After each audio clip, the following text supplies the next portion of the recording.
Cette vidéo est une présentation de La Revanche, la boutique officielle des Deux Pions. Hey, salut tout le monde, c'est Jeff. Et Steve. Et Danny de la chaîne Les Deux Pions.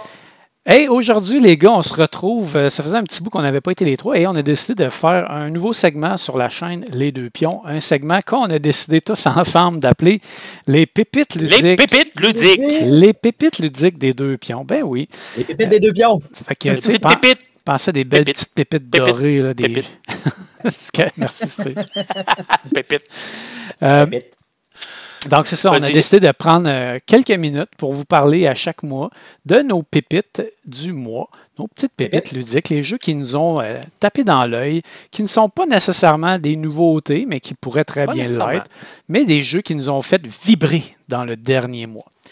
Donc, on a décidé de faire un format assez court, donc on ne s'étendra pas trop quand même. On Ouais. vous en présente Ouais. chacun un, puis on vous revient une fois par mois. Ça va être une petite vidéo rapide à écouter, les amis. Donc, êtes-vous prêts, les boys? Les pépites On est ludiques ready. des Deux Pions. On y va, on starte ça. On starte ça avec notre ami Steve. Oh! Alors, ma petite pépite. Hey, j'inaugure la pépite ludique. Et on y va avec Endeavor Deep Sea. Oui. Je dois dire que je suis déjà un grand fan d'Endeavor. Si vous avez écouté notre top 30, on l'avait bien noté. Et j'ai décidé d'essayer Endeavor Deep Sea et j'ai vraiment adoré ce jeu.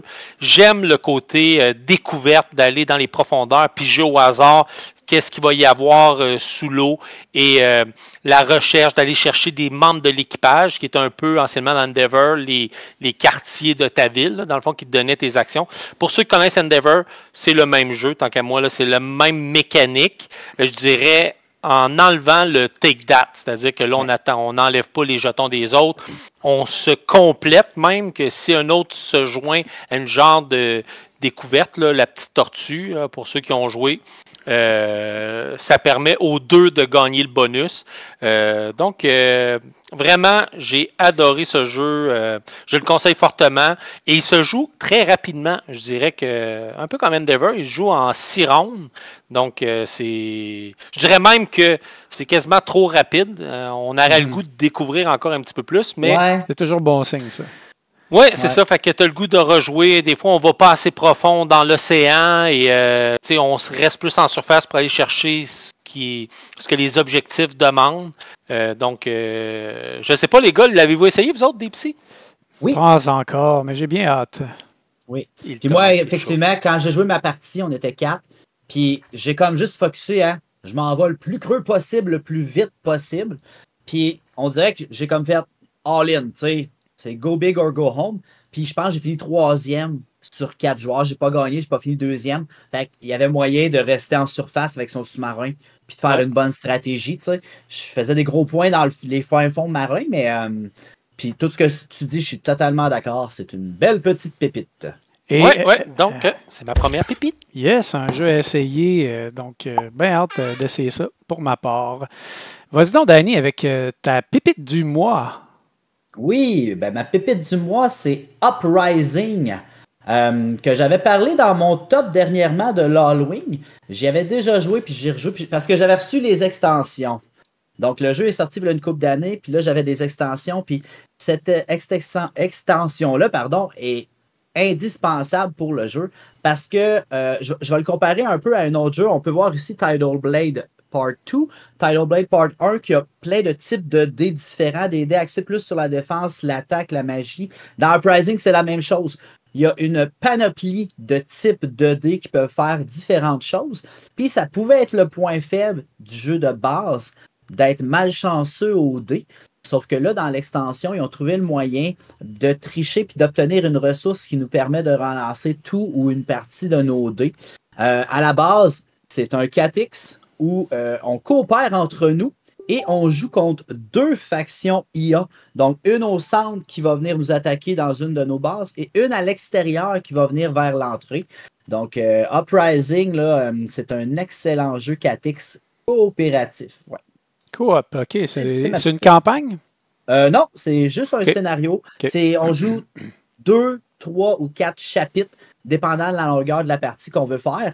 Et à la fin du chapitre 3 ou du chapitre 4, si on veut une partie plus longue, on doit avoir plus de points que les deux IA dans le jeu. Puis on peut se donner des points de victoire entre nous en dépensant des ressources. Eh bien, Danny, c'était ta première pépite ludique de cette nouvelle capsule des deux pions. Félicitations.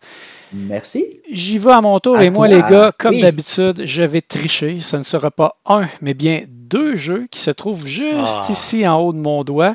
Pourquoi 2 jeux? Parce que c'est 2 fois le même jeu. Ils ont sorti ça, c'est une extension du jeu Mindbug que moi j'avais beaucoup aimé.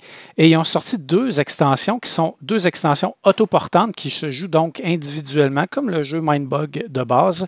Il y a Beyond Evolution et Beyond Éternité. Donc en français, Éternité suprême et Évolution suprême. Il a fallu que je me retourne pour les lire parce que j'avais juste le titre en anglais. Et je les ai tous essayés. Bien sûr, j'adorais déjà Mindbug. Ça a déjà fait partie d'un de mes coups de cœur. Un jeu qui joue à 2 seulement, qui est hyper simple. Confrontation, où tu as 10 cartes seulement dans ton deck. Il n'y a pas de deck building, rien. Tu t'arranges avec ça. Et la twist vraiment hot du jeu, c'est que tu as 2 Mindbug qui peuvent prendre le contrôle d'une créature jouée par l'adversaire. Et tout le jeu se joue là, le mind game qui se joue. Est-ce que je vais-tu voler ta créature? J'attends-tu? Tu me tends un piège, tu me leurres avec celle-là. Il y en a une meilleure qui s'en vient. Le jeu se joue vraiment là. Et qu'est-ce qu'ils ont fait avec Mindbug Evolution et Éternité? Eh bien, ils ont juste rajouté quelques petites règles. En gros, c'est le même jeu.